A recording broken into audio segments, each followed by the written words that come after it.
Құрметті көрермен, елімізде тағы бір айтулы шара студент жастардың Бастау халықаралық кинофестивалі ашылды. Осыған орай Қазақстан Республикасының еңбек сіңірген қайраткері, режиссер, Бастау кинофестивалінің бас директоры Сергей Әзімов Таңшолпанда қонақта. Сергей Жұмабайұлы, Бастау фестивалі биыл осымен 5-ші мәрте өткізіліп отыр. Бұл осы мәдени шараның қанатын кең жайып, қандай да бір биік деңгейге көтерілгенінің белгісі деп айтуға болатын шығар. Кеше ғана басымызды қосып, өзіміз жүгіріп ұйымдастырған бастауымыз кіші юбилейді өткізіп жатыр.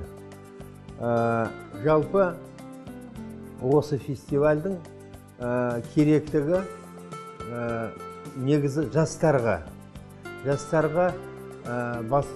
бастауымыз ауадай қажет. Германиядан ұшып келгенмін. 4 күн қатар біз Серік Әбішев жас режиссердің киносын көрермендерге ұсынып, ол негізгі бағдарламаға тізімге кірген кино. Кезінде мынау Манхайм дейді, ол енді ең ескі Германияның кинофестивалі, халықаралық кинофестивалі. Талай-талай атақты әлемге танымал кино шеберлерді ашқан фестиваль. Біздің жас режиссердің туындысы сол фестивальға қатысқаны, сол бастаудың дәлелі. Қазіргі танымал жас режиссерлар кезінде бірінші қадамды мына бастауда бастаған. Бастаудың географиялық аясы кеңейді ме? Қатысушылар қай мемлекеттерден келіп жатыр? Жылдан жылға фильмдердің сапасы да, саны да, географияда сол кеңейіп, мысалы, биыл мына Австралиядан бізге бірнеше фильмдерді жіберді. Қараңызшы, қайда Қазақстан, қайда Австралия. Бірақ та ол негізгі бағдарламаға тізімге кірмеген.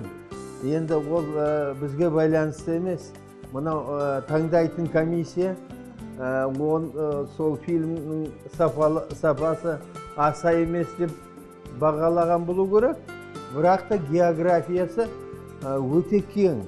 Негізі қатысатындар бұрынғы тек одақтың жас режиссерлар емес.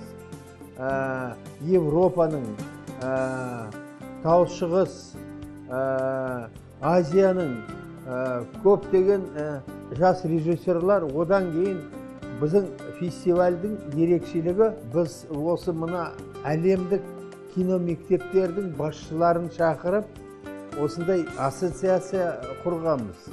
Қазір сол ассоциациясының мүшесі 26 мемлекет.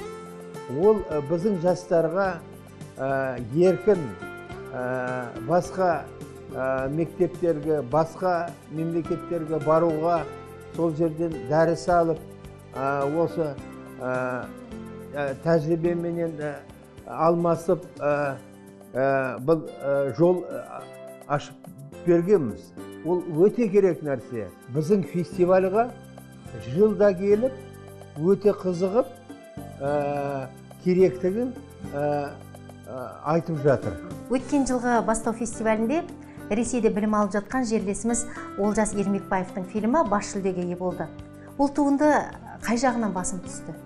Біздің жас қазақтың жігіті, азаматы Ресейде оқып, өзі тырысып, киносын жіберіп, енді ол халықаралық қазылар алқасы ғой. Олар біздің жігіттің киносын таңдап, бағалап, бірінші жүлде бергеніне, ол енді қуанышты жағдай. Олжас Ермекбаевтың киносы өзі жас жігіт болса да, оның сол фильмнің тақырыбы адами жағынан мына бір ерекше әсер еткен. Себебі жас болса да, мына ұлы отан соғыстың бағдарламасын көрсетіп, өзі соғысты не екенін білмесе де, бірақ та осы аталары қатысқан ғой. Осы темаға, осы бағдарламаға өте бір ізденіспен, одан кейін жанымен беріліп, меніңше өте бір жақсы туынды жасаған. Өзінің туындысын осы Бастау кинофестиваліне ұсынатын жас кинорежиссерларға қандай талаптар қойылады? Әр адамның, жас режиссердің үлкен суретші болам деп, үлкен маман болам деп, ол өзінің ешкімге ұқсамайтын, осы өмірге, осы заманға өзінің көзқарасын, өзінің іштегі бүкіл ойын шынайы, одан кейін адамның адами қасиеттерін оятатын, ұлттық сана сезімді оятатын дүниелерді жасайтын болса, енді осы біз өзіміздің кішігірім фестивальдің мақсатына жеттік деп ойлаймыз. Биылғы қазылар алқасы жайлы да айта отырсаңыз. Төрағасы Виктор Иванович Мерешко, Ресей халық артисті, атақты кинодраматург, режиссер. Ол енді біздің қазақ киноның жалпы жастарға шын жүректен тілектес үлкен ұстаз, үлкен маман. Сол алқаның мүшелері Анна Вильгельми, Макс Джейкоби, одан кейін біздің Нұрлан Нұрмұхамбетов, кеше ғана Пусаннан бас жүлде алып келген. Одан кейін Анна Макеева, атақты Россия актрисасы.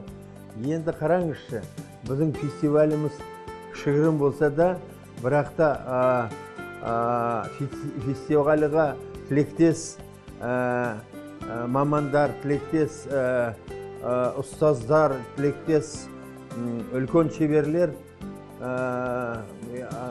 атсалысып, біздің жүреміз үлкен фестивальдардан кем емес, артық болмаса. Енді өзіңіздің жеке шығармашылығыңызға келсек, қандай жаңалықтарыңыз бар? Серік Әбішевтің